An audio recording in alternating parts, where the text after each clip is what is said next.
Welcome to the Complete Story Series, where we take your favorite trade paperbacks and single issues and read them dramatically back to you. Now this is the continued tale of Injustice, Ground Zero. To quickly catch you up, in an alternate universe, Superman was tricked by the Joker into killing Lois Lane and his unborn child. This changed Superman and he began governing the world with his regime to make it a safer place. Batman, however, disagreed, and one of the biggest superhero conflicts began and lasted for 5 years. Check out our Injustice playlist to learn all about that. It ended with the storyline of the video game, in which Batman of this universe summoned the Justice League from an alternate universe where they never turned evil. This story, Ground Zero, is exploring what Harley Quinn was doing during the time of the video game, as we didn't really get to see what she was doing, and this is going to be setting up for the comic book Injustice 2 and the related video game. Last time, Harley had found the Joker game and decided to lead them, until she saw the regime capture a Batman from an alternate universe, and then she saw the Joker of that alternate universe. She didn't waste any time. The Joker of her universe was killed by Superman punching a hole in his chest. He was definitely dead, even in a world where people don't stay dead.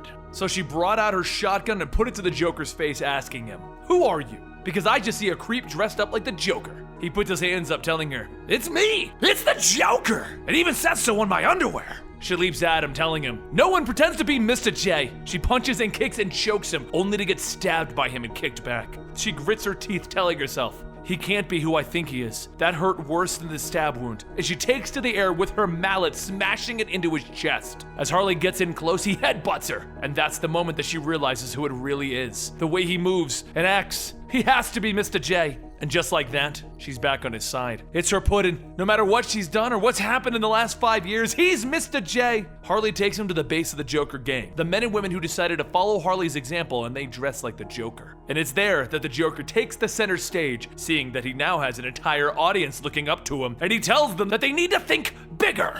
While Harley gets wide-eyed and full of hope, her little close-knit group sees the problems right away. They realize that this can't be good because they don't get it. With how badly she said that he treated everyone, including her, why is Harley going back to him? Her gang then realizes what's going on. They need to stop the Joker. They can't let him take one of those strength-granting green pills that gives near invincibility. So they grab their guns and they take aim, only to have the wall behind him explode. And there in the rubble stands the regime. The battle begins with Joker grabbing a gun and opening fire on the regime's soldiers, and Hawkgirl flying right for him, grabbing him by the throat and lifting him off the ground. Harley's guys ask her if she's okay, because she's acting weird, and she tells them, of course she is! She has her Joker back and a gun! She opens fire on Hawkgirl, hoping to save the Joker, and Larry grabs her by the shoulders, telling her, to hell with the Joker! Let's get out of here now! You're the boss now, Harley, not him! She reminds them that they came to follow the Joker's example, and they tell her that that wasn't until they met her. She tries to tell them that they're sweet, but they got Mr. J back! And they grab her, hoping to drag her out and make her see some sense. She headbutts one of them and kicks the other in the face, and then she jumps over, knocking Damian Wayne down, and the Joker gang all jumps on him in a pig pile. But while they're dealing with Damian, Joker beats up Hawkgirl and approaches him. Except that's the moment that this universe's Batman and the other universe's Green Arrow and Wonder Woman arrive for a fight that comes straight out of the video game. Hawkgirl and Damian take off, realizing that they're now outnumbered. And with them gone, it leaves Harley to explain to her Batman why she brought the Joker here. Before they can get to that,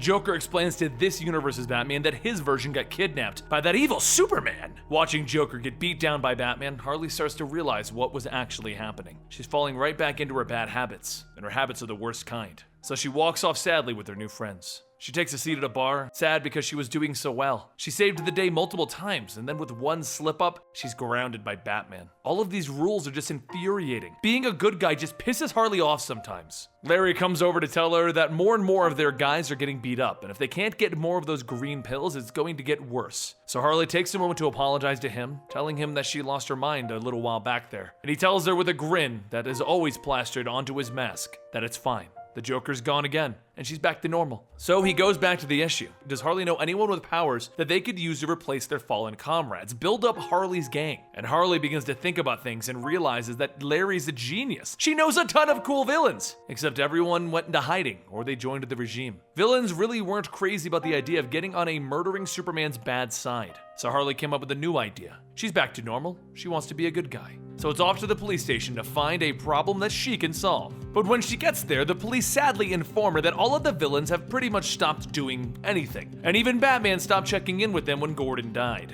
Things are boring now, with Superman threatening death. But they do have one thing. Croc went missing into the sewers, and maybe Harley can find him. So as she walks off, the head officer on duty tells her, "Have fun storming the sewers!" She takes the inner circle of the Joker gang into the sewers, where they follow the claw marks to where she finds all of the missing villains and bad guys. They're all locked up in cells guarded by people in robes that have lizard head masks. So Harley and her gang leap in. Croc gang versus Joker gang. She calls out, "Seriously, Waylon? Stealing my gang idea? At least the Joker gang looks cool." As they beat all the lizard people down and get ready to free everyone from their cells, the doors swing open and there stands Croc and Bane. Croc tries to be nice, telling Harley that she can still leave, and she replies by elbowing him in the face, breaking his teeth. He smashes her back and he picks her up for a nice bear hug before she kicks him off of her, and then he charges at her as she leaps over him, using his head as a springboard, and then she shoves him into a pipe. Meanwhile, her gang members are trying to fight Bane and failing horribly. Bane eventually picks up one by his head and begins crushing his mask until the rest of the gang leaps in on his back, calling out, "Like we planned!"